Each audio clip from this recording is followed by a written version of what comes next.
What else you got for us there, Keto? Oh wait, no, let me bring it up. I'm gonna bring up the Claressa Shields and Chris Cyborg. John, Yeah. I was a Claressa Shields fan all the way up until I worked a PFL show in Riyadh, and she was on that card, and I had to interview her, just to kind of get some background on her, to talk to her, to get to know what her mindset was coming into that fight. I walked out of there not a fan. That can happen. That can happen. I couldn't believe the things that were coming out about her mouth about I could knock this dude out, I could knock that guy out. These dudes won't fight me, and I'm like, you're talking about, and I'll leave the guys' names out so that I know there was some back and forth between her and a couple of the male boxers. I'm gonna leave their names out of it just so it doesn't get into that again. But I was like, these guys are world champions in their weight class. Yeah. What are you talking about? They would they would start you. It wouldn't even be close. And then now I just saw the comments that she made saying that she beat the dog shit out of Chris Cyborg in a street fight. Well, the part that I love about that is Chris has been trying to get this Claressa Shields fight. Claressa is signed by the PFL. She doesn't have a ton of experience in MMA, and if you go back and you watch her fights, she's got a lot of holes. And so, would it be a hard fight for Cyborg? No, I'm just being honest. It wouldn't. Unless she walked out there thinking she was just going to outstrike Claressa, which Cyborg is not the fighter that she once was. At one time, she would go out and just brawl with anyone because she was bigger, stronger, and hit harder, and it worked for her. Then she ran into Amanda, and it was her downfall in that fight. And from that point, she's become a much smarter fighter. She's a much better fighter overall. You look at what she does, and she's gotten submission wins since then and everything. And she's fighting people intelligently. And she would fight Claressa intelligently. And she would absolutely, I don't give a shit if it's in a cage or in the back room, she would dog walk Claressa Shields any which way she Yep. wanted. Yep. If it was a boxing match, I give it to Claressa. Other than that, No. stand Yeah. by.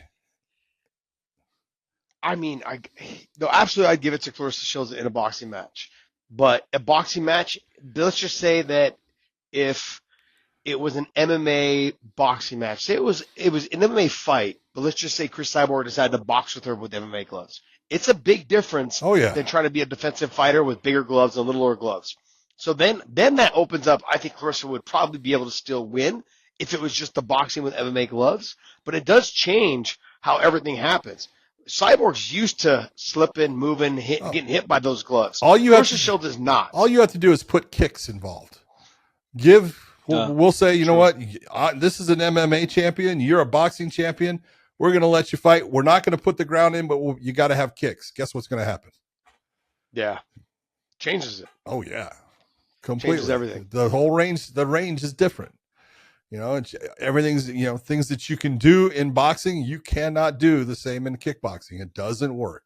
You get eaten alive putting your body in certain positions. So what is, can you maybe talk on this? Why be this person?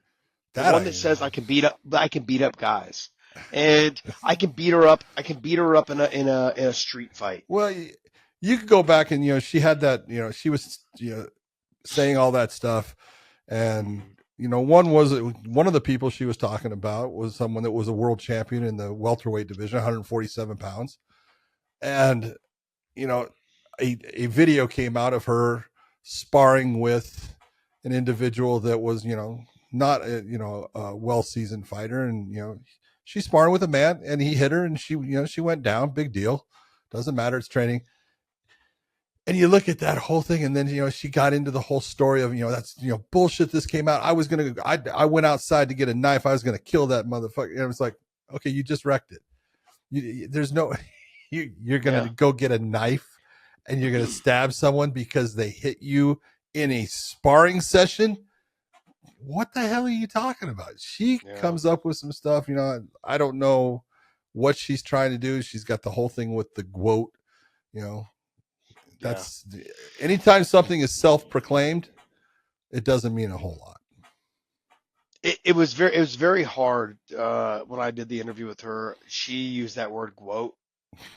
I mean, almost every other word out of her mouth, and I was like, "Look, you could be considered the greatest female boxer. That's fine. Go ahead if you want to say that about yourself."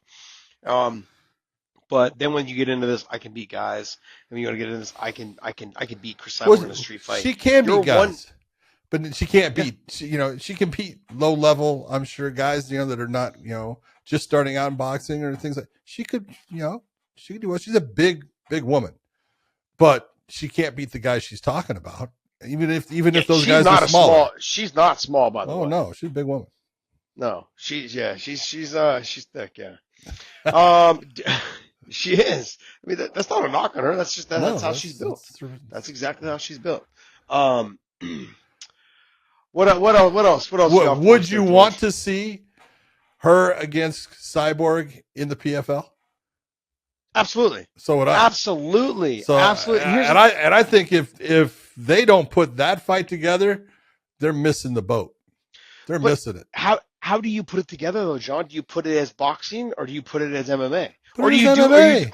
Or do you do the Pride days of Bob Sapp changing gloves K1. between rounds? K1. That's K1, K1, baby. sorry, K1. You do that. We do one round of kickboxing, we do one round of MMA, one round of kickboxing, one round of MMA. That's it. Until someone wins. Dude, I think it's hilarious. Bob Sapp against Jerome LeBanner, man. One of the funniest things I have ever been a part of.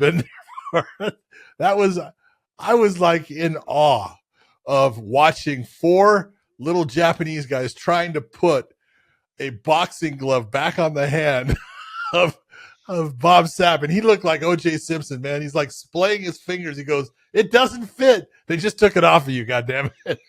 Yeah. It doesn't fit. I need a different glove. He spent Yeah. more energy fighting the four little Japanese guys.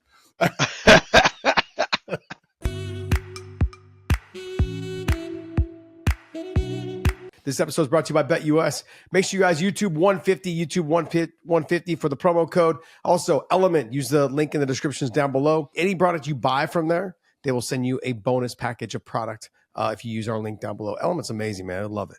And I want to say thank you, man. Thank you guys so much for continuing to support us.